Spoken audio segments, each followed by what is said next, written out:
गीत संहिता अध्याय 21 प्रधान वाद्यकर निमंते दाऊदंकर गीत। हे सदाप्रभु, राजा तुम्भ बलरे आनंद करिवे ओ तुम्भ परित्राणरे से केड़े महानंद करिवे। तुम्भे तांकु तांको मनर बांछा प्रदान करियछ ओ तांको ओष्ठाधरर निवेदन अस्वीकार करिनाह। कारण तुम्भे नाना मंगल आशीर्वाद घेनी तांकर सम्मुखवर्ती हेउछ। तुम्भे तांको मस्तकरे शुद्ध सुवर्ण मुकुट देउछ।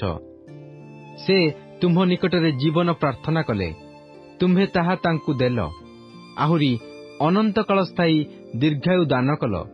तुम्भकृत परित्राणरे तांकर महागौरव होइअछि।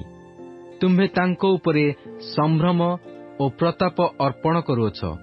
कारण तुम्भे तांकु सदाकाल आशीर्वाद युक्त करुअछ। तुम्भे आपणा श्री छामुर आनंदरे तांकु उल्लसित करुअछ।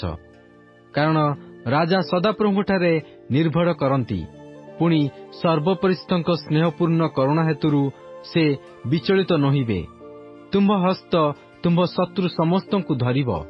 तुम्भर दक्षिण हस्त तुम्भर घृणाकारी मानंकु धरिब। तुम्भे आपणा क्रोध समयरे सेमानंकु प्रज्वलित भाटी तुल्य करिब। सदाप्रभु आपणा कोपरे सेमानंकु ग्रास करिवे, पुणी अग्नि सेमानंकु भक्षण करिब। तुम्भे पृथ्वीरु सेमानंकर फल ओ मनुष्य संतानगण मध्यरु सेमानंकर वंश लोप करिब।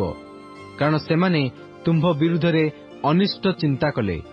सेमाने एक कौशल कल्पना कले, ताहा सेमाने सिद्ध करि पारंती नाही।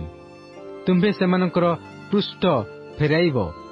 तुम्भे सेमानंको मुख विरुद्धरे आपणा धनुर्गुण सज्जित करिब। हे सदाप्रभु, निज बलरे उन्नत हुओ। तहिरे आम्भेने तुम्भ पराक्रमर गान ओ प्रशंसा करिबा।